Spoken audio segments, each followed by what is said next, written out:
오늘 자산관리 전문가 이원일 차장님 모셨습니다. 안녕하세요. 네, 안녕하세요. 네. 우리은행에서 포트폴리오 매니저로 일하고 있는 이원일 차장입니다. 반갑습니다. 네, 반갑습니다.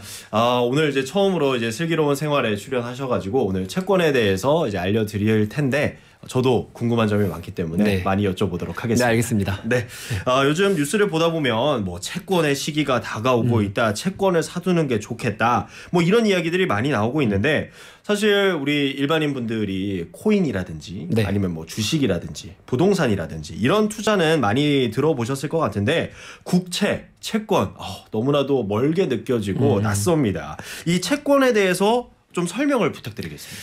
네, 먼저 청취자분들이 주식하면은 되게 익숙하실 거예요. 실제로도 많이 거래를 하시니까. 그런데 채권하면 생소하실 수밖에 없으시지만 사실 전 세계적으로 채권의 규모는 주식의 규모보다도 훨씬 더 큽니다. 그래서 정말로 빈번히 거래되는 자산이긴 한데요. 네.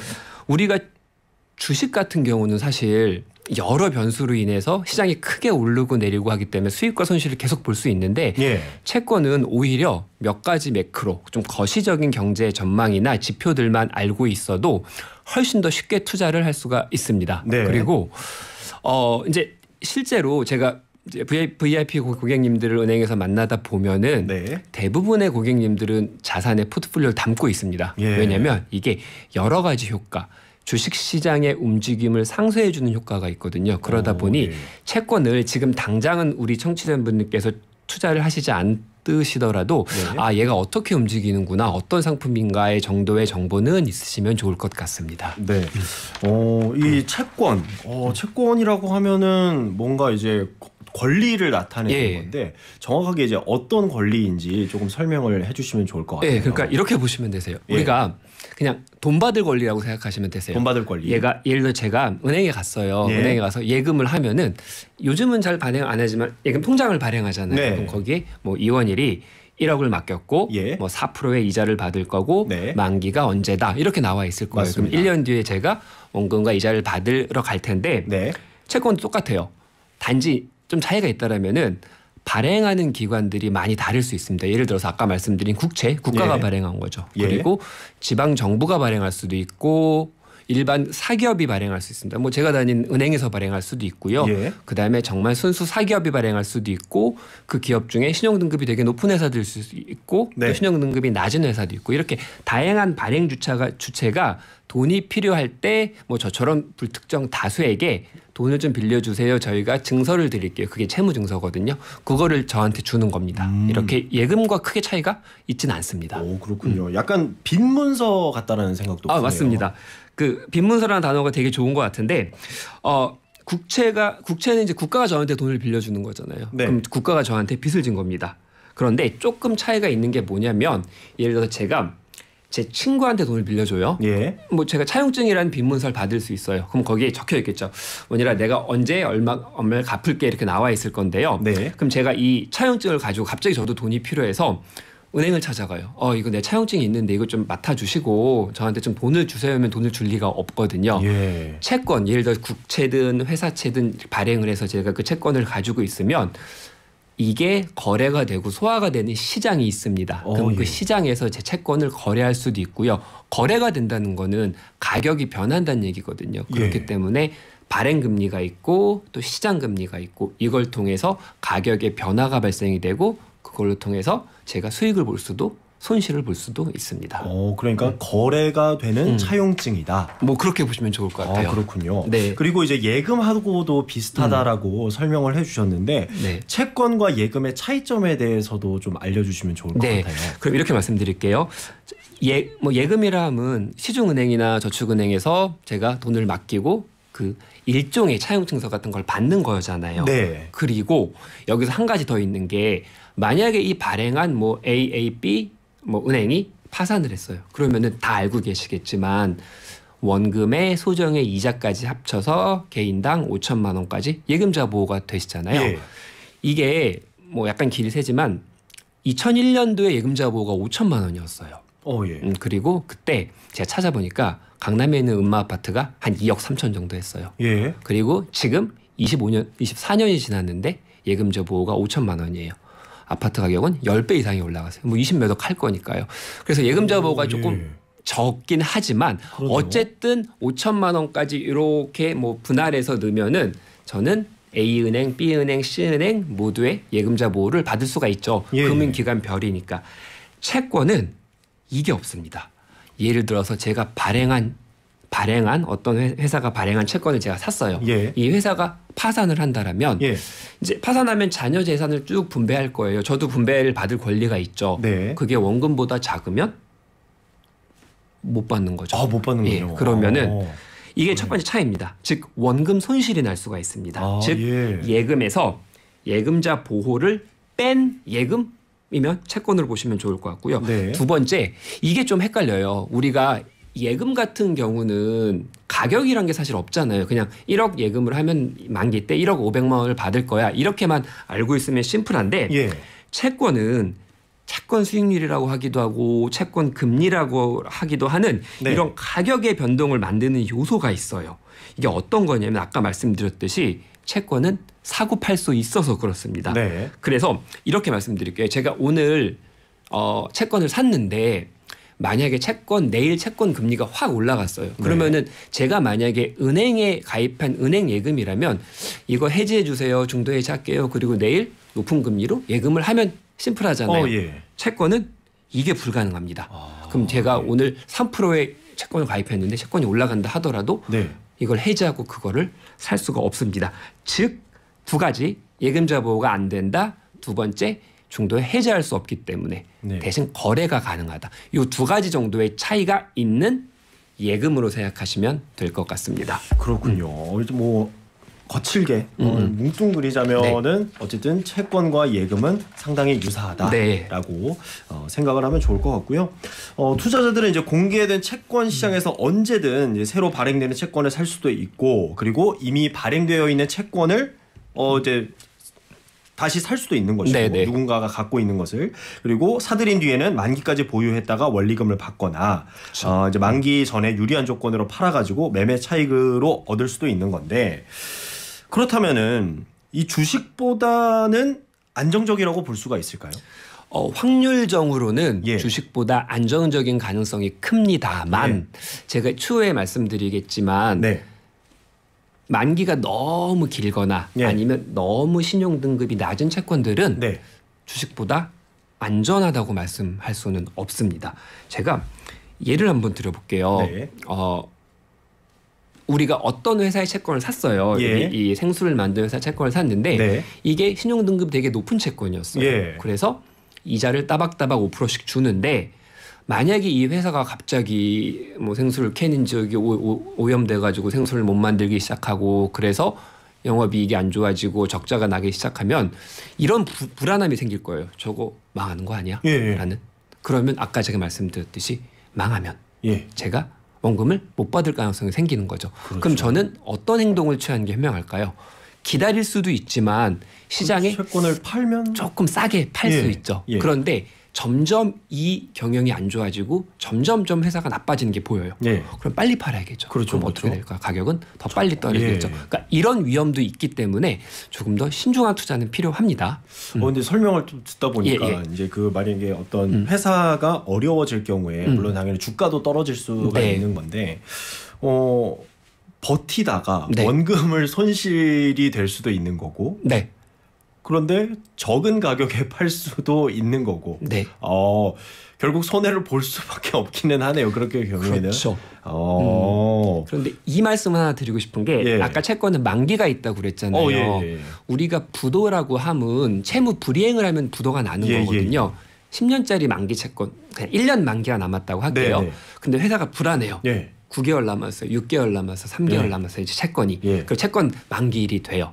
그러면 이 회사는 저한테 이 돈을 못 주면 부도거든요. 그러면 만기가 되면 만기 상환을 받을 가능성은 생기는 거죠. 못 주면 부도니까. 그래서 그런 것들도 조금 고려는 하셔야 돼요. 주식은 이미 이런 상황이 되면 엄청나게 많이 떨어졌겠지만 채권은 내가 경영 상태가 안 좋고 적자라더라도 만기 때 원금을 줘야 돼야 하니 만기가 되면 채권 회수할 수 있고 그러면 원금과 이자를 받을 수 있는 가능성도 생기게 되는 거죠. 그렇군요. 오늘 주제가 이제 채권이기도 합니다만 또 금리도 있기 때문에 네네. 이 채권과 금리의 상관관계에 대해서도 좀 설명을 부탁드리겠습니다. 이게 사실 많은 분들이 조금 헷갈리시긴 하시는 게 왜냐하면 채권 경험이 없으시거나 예금처럼 그냥 중간에 거래를 할 수 없는 상품들은 그런데 이렇게 설명드릴게요. 뭐 최근에 삼성전자가 채권을 발행한 적은 없지만 삼성전자 채권을 4%에 샀다라고 할게요. 제가 오늘 4%에 이자 괜찮아 하고 삼성의 채권 발행 채권을 샀어요. 그럼 1년 뒤에 만기가 1년이라고 하면 1년 뒤에 1억 원짜리 샀으면 1억 400만 원을 받겠죠. 4%니까. 그런데 내일 딱 봤더니 금리가 5%짜리가 발행이 돼요. 그러면 저보다 더 좋은 거잖아요. 그렇죠. 그러면은 제가 삼성전자 찾아가서 이거 좀 해지해 주세요. 저는 5%짜리 예금이 더 마음에 들어요. 하면 아까 해지가 안 된다고 했죠. 그러면 어쨌든 저는 이거를 1년 만기로 가져가면 400만 원을 받을 건데 중간에 제가 하필 돈이 필요해요. 그래서 해지가 안 되니까 시장에 팔 수 있다고 그랬잖아요. 나 1억 원짜리 이자 400만 원짜리 채권을 좀 나한테 사줘라고 하면 사람들이 1억 주고 살까요? 안 사겠죠. 5%짜리가 있기 때문에. 그러면 이걸 제가 얼마에 팔아야 될까요?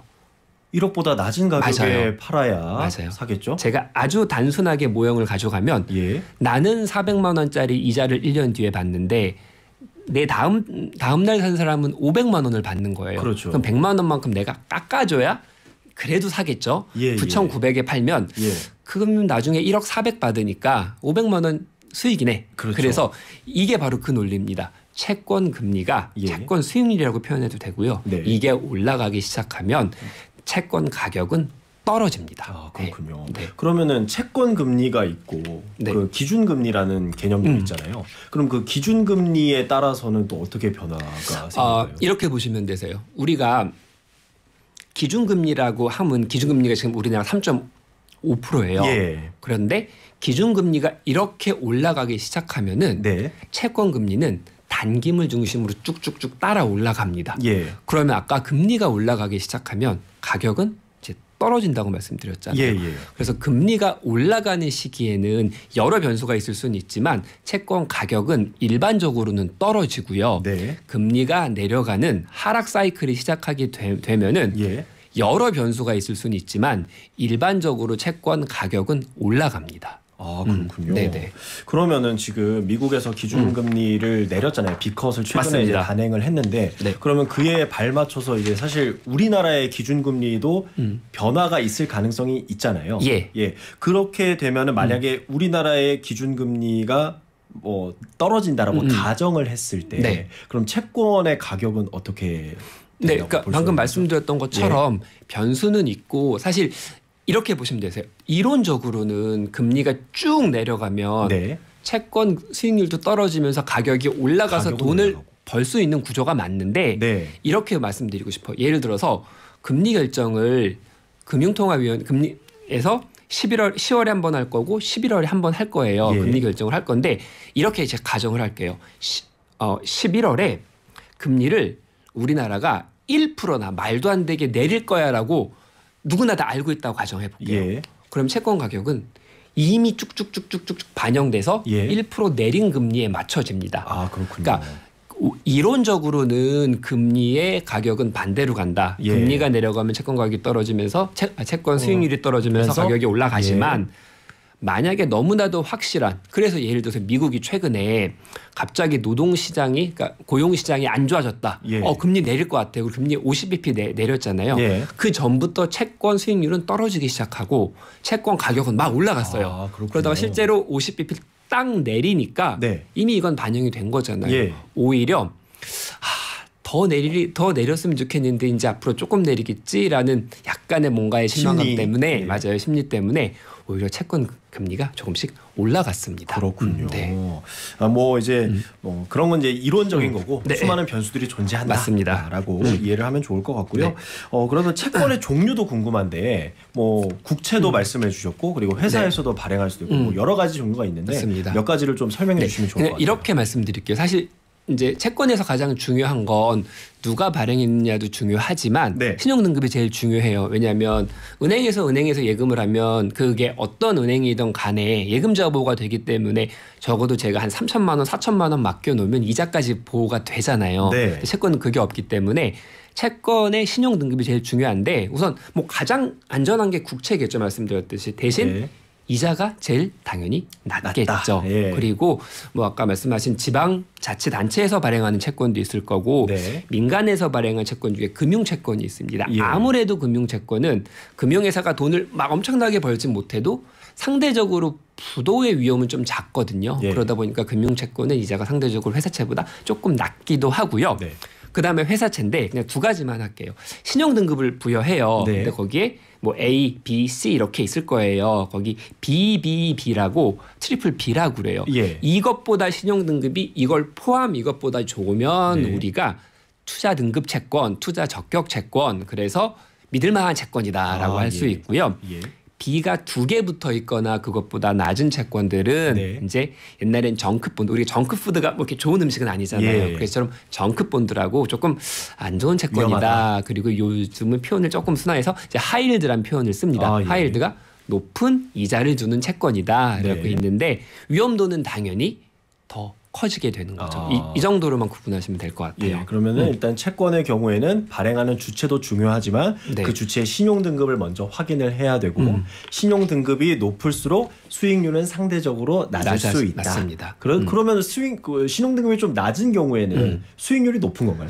높을 가능성이 크죠. 아, 그렇군요. 네, 왜냐하면 이렇게 생각하시면 되세요. 예를 들어 삼성 제가 특정 회사를 많이 예. 모르겠지만 뭐 A전자가 있고 예. 조금 잘 돈을 못 버는 B전자가 있다라고 예. 할게요. A전자는 아주 굴지의 회사고 예. B전자는 그냥 동네의 작은 회사라고 예. 할게요. 그럼 채권을 둘 다 5%씩 발행하면 당연히 A 채권을 사겠죠. 그렇죠. 그런데 그럼 얘가 할 수 있는 방법은 내 채권을 사기 위해서는 좀 더 높은 금리를 주는 예. 것이다. 그래서 훨씬 더 높은 금리로 발행되고 얘네들을 높은 일들을 주는 채권 하이힐드라고 표현을 합니다. 그렇군요. 네.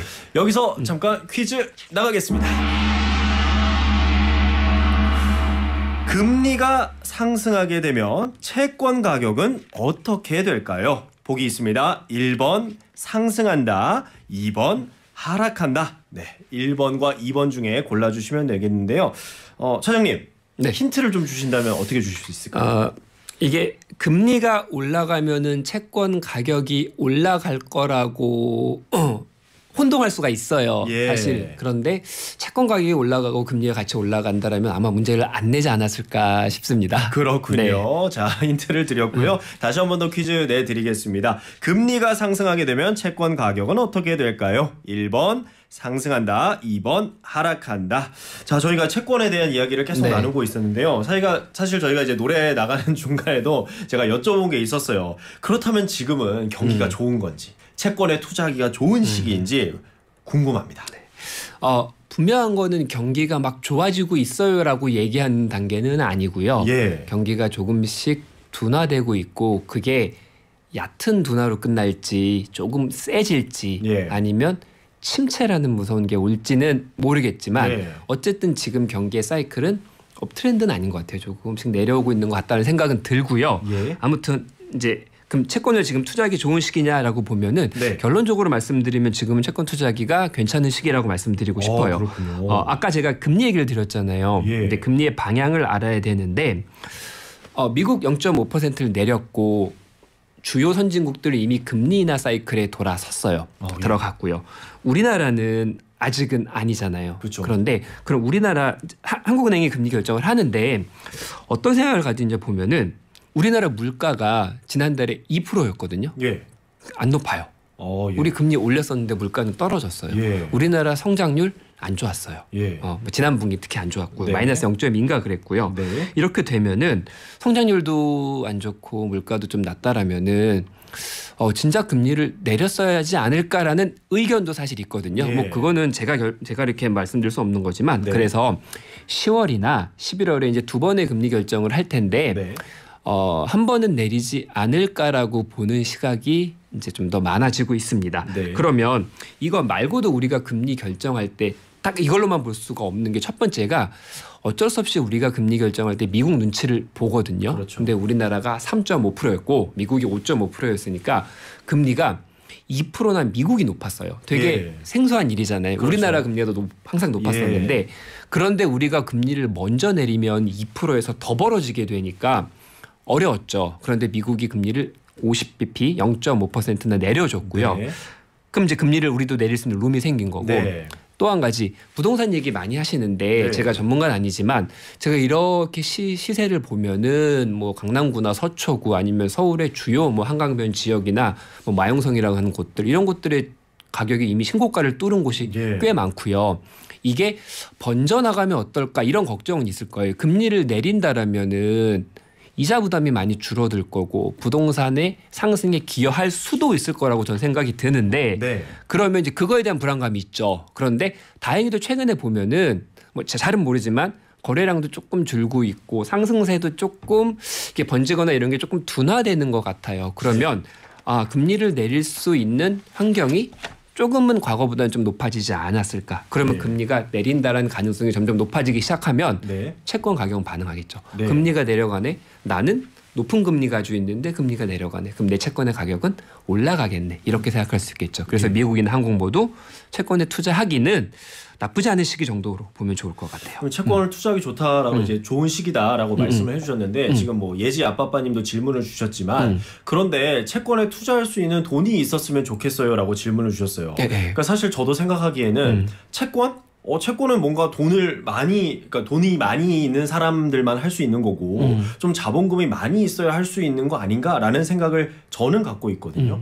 소액 투자자도 충분히 가능한 건가요? 네, 가능합니다. 우리가 은행에서 예금을 할 때 아까 제가 예금과 비교해서 말씀드렸잖아요. 은행에서 예금할 때 뭐 10만 원, 50만 원, 100만 원, 500만 원, 1000만 원 내가 원하는 금액만큼 할 수 있는데 우리가 예전에는 채권의 단위가 크니까 투자하기가 어려웠는데 이제는 몇 가지가 생겼어요. 예를 들어서 얼마 전에 나온 게 개인 투자용 국채 투자를 가능하게 됐거든요. 개인이 국채 투자할 수 있는데 몇 가지 혜택을 줘요.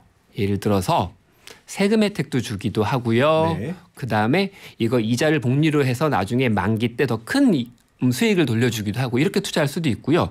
또 간접 투자가 되게 편하게 돼 있어요. 예를 들어서 아나운서님도 펀드나 아마 ETF 같은 걸 한두 번씩 해봤을 거예요.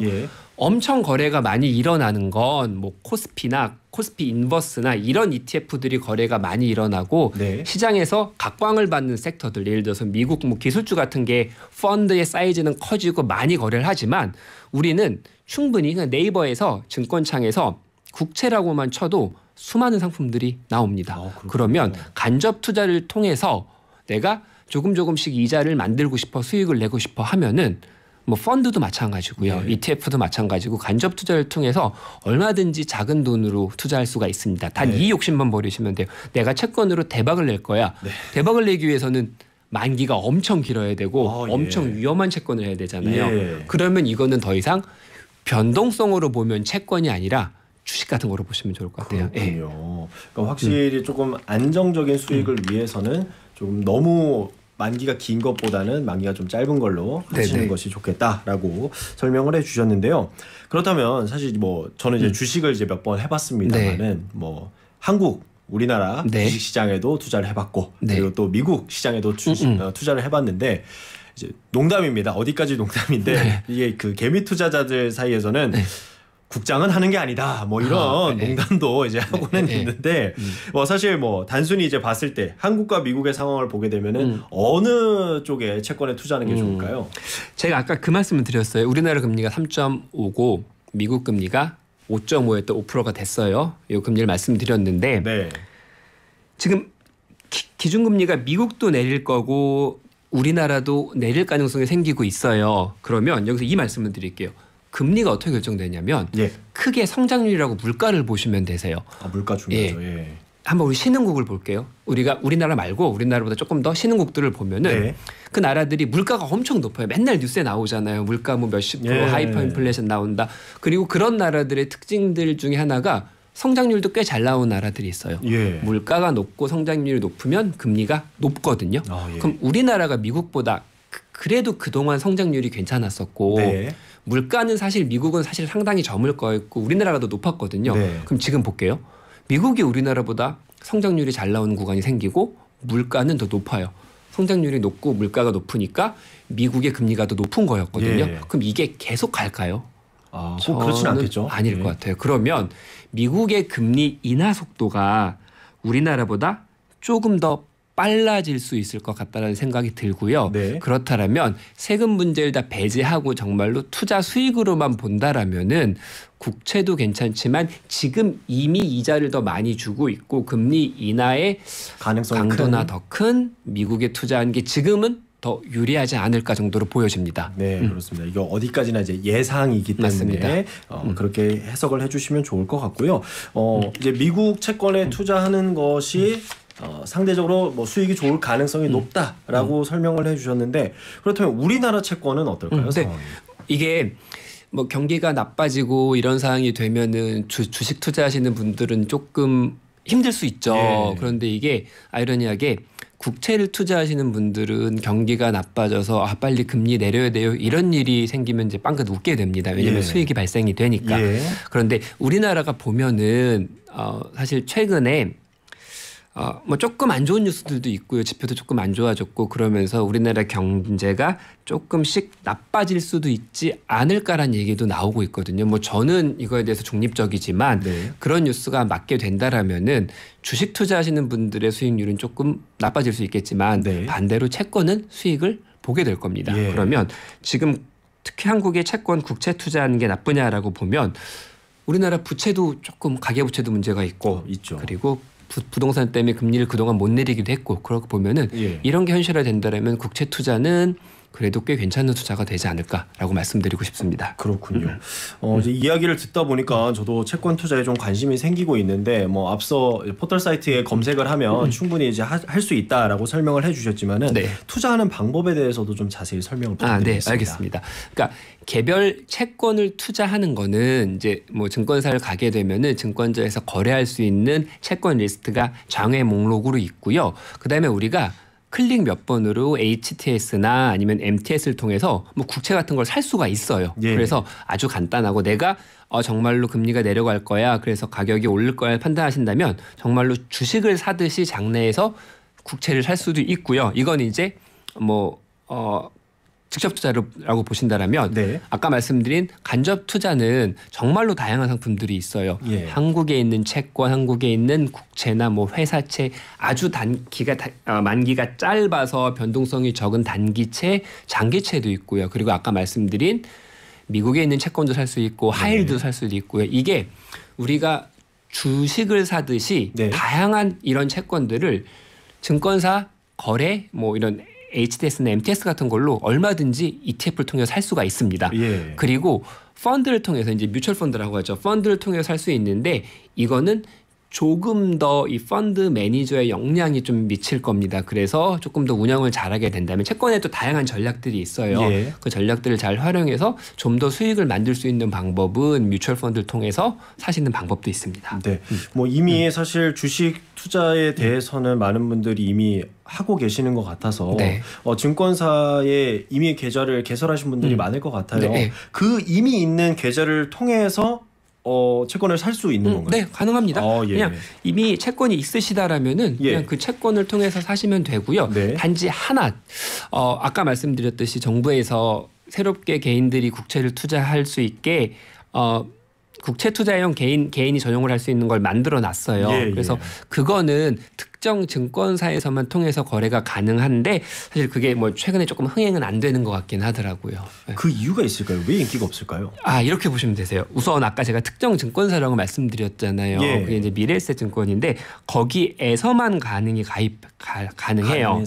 그리고 이게 용도가 우리가 채권을 투자하는 건 아까 이런 얼핏 말씀드렸는데 주식이 떨어지기 시작할 때 채권이 수익을 나기도 하고 서로 이렇게 분산 효과로 포트폴리오 효과를 볼 수가 있는데요.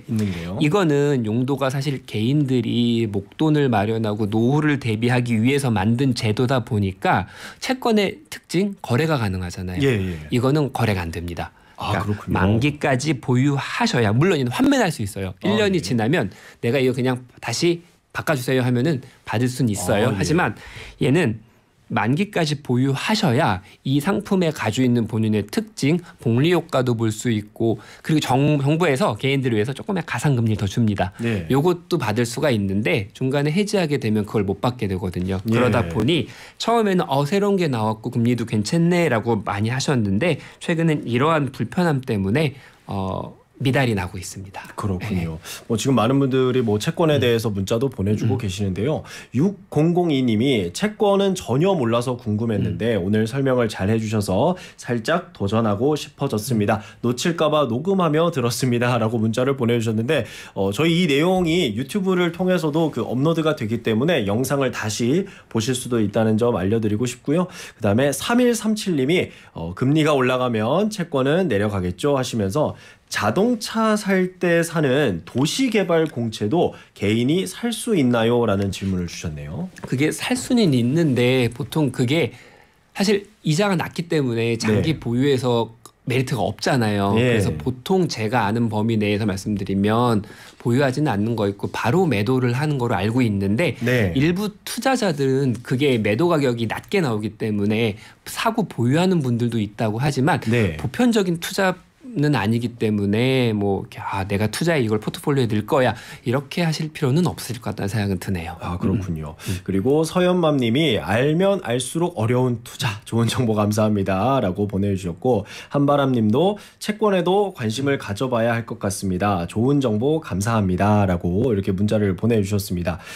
저희가 이제 뭐 채권에 대한 이야기를 나누고 있습니다만 뭐 워낙 이제 짧은 시간이다 보니까 청취자 여러분들도 이 채권에 대해서 다 아시기는 사실 쉽지가 않을 것 같아요. 그렇기 때문에 이제 차장님께서 그래도 한 번 더 채권에 대해서 좀 설명을 해주시면 좋을 것 같은데 일단은 예금하고 비슷하다라고 해주셨는데 예금하고의 차이점이 이제 뭐 여러 가지가 있었는데 그 중에 몇 가지를 다시 한 번 더 좀 설명해 주시면 좋을 것 같아요. 제가 두 가지 먼저 말씀드릴게요. 채권이 예금과 다른 거 하나랑 제가 채권 투자를 지금 고민하시는 분들한테 좀 주의할 거 한번 말씀드리고 싶은데 첫 번째 예금처럼 언제든지 가입이 가능하지만 해지는 언제든지 될 수가 없다. 해지는 마음대로 할 수 없다. 그래서 시장에 거래해야 되는데 시장에 거래를 한다는 거는 가격 변화에 노출되기 때문에 수익을 볼 수도 손실을 볼 수도 있다. 요거 첫 번째 고려하시면 좋을 것 같고 우리가 예금을 통해서 자본을 증식할 때 예금자 보호 범위 안에서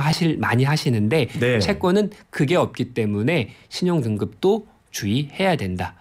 그리고 주의사항을 말씀드리고 싶은 게 아까 제가 채권 제가 전문적인 용어를 잘 안 썼어요. 뭐 듀레이션이 어떻고 이런 것들을 말씀드렸는데 쉽게 말해서 만기가 길면 길수록 이 금리 변화에 따라서 수익률 폭이 엄청 커져요.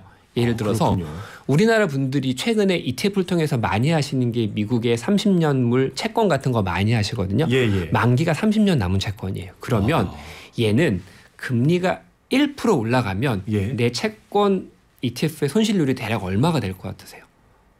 글쎄요. 한 비슷하게 1% 아닐까요? 1% 금리가 올라가면 뭐 이자율에 따라 다르지만 평균적으로 16에서 18% 손실이 납니다. 되게 크죠.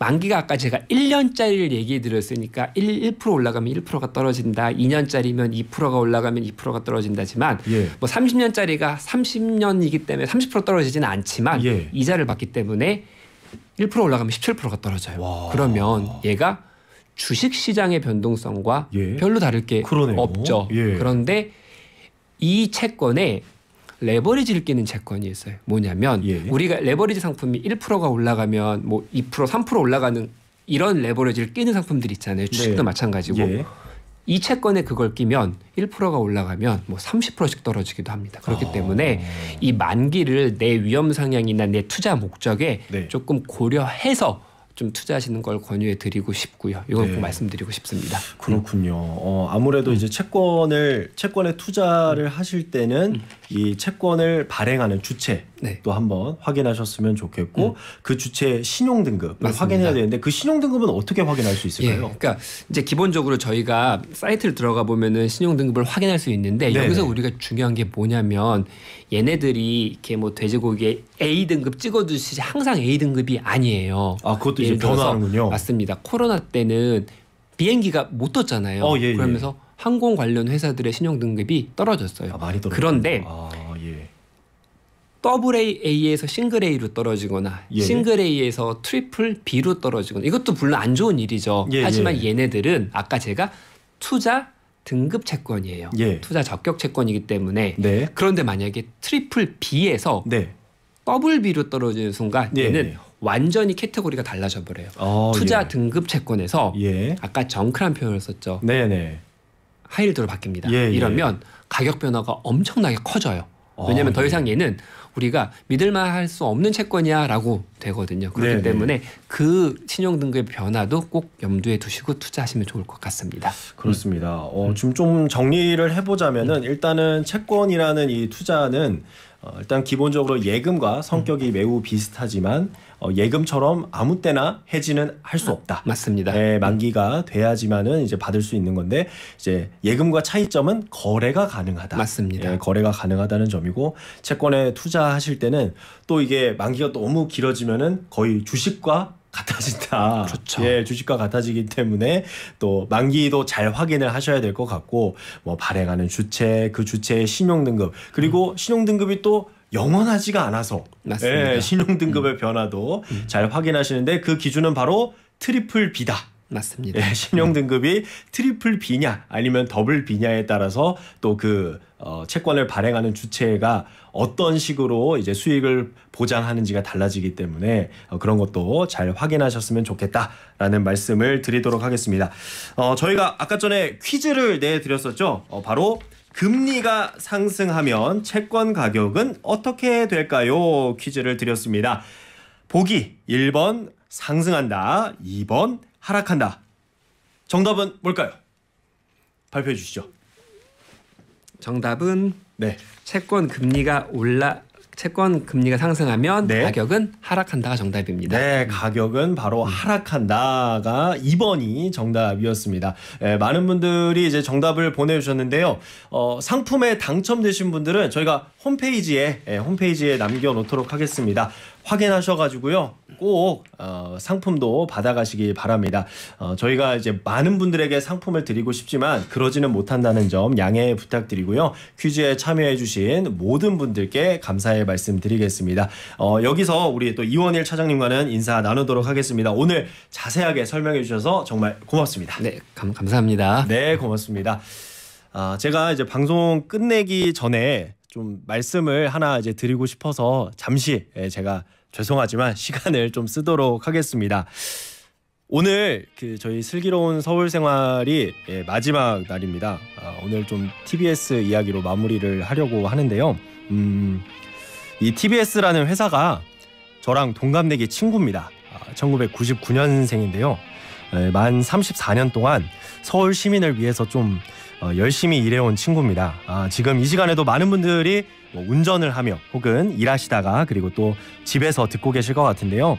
이 만 34세라는 나이가 사회에서는 이제 막 한창 일 많이 할 때라고 생각을 합니다. 저도 이제 아나운서로서 8년 정도 일을 하며 아직은 부족하지만 한 사람의 아나운서로서 방송을 진행할 수 있게 됐는데요.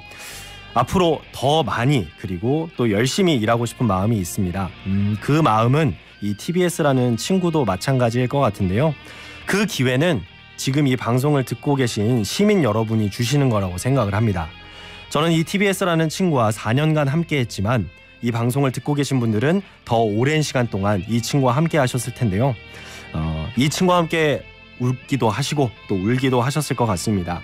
이 친구가 좀 더 여러분들을 위해 일할 수 있게 좀 도와주셨으면 좋겠습니다. 혹자는 말합니다.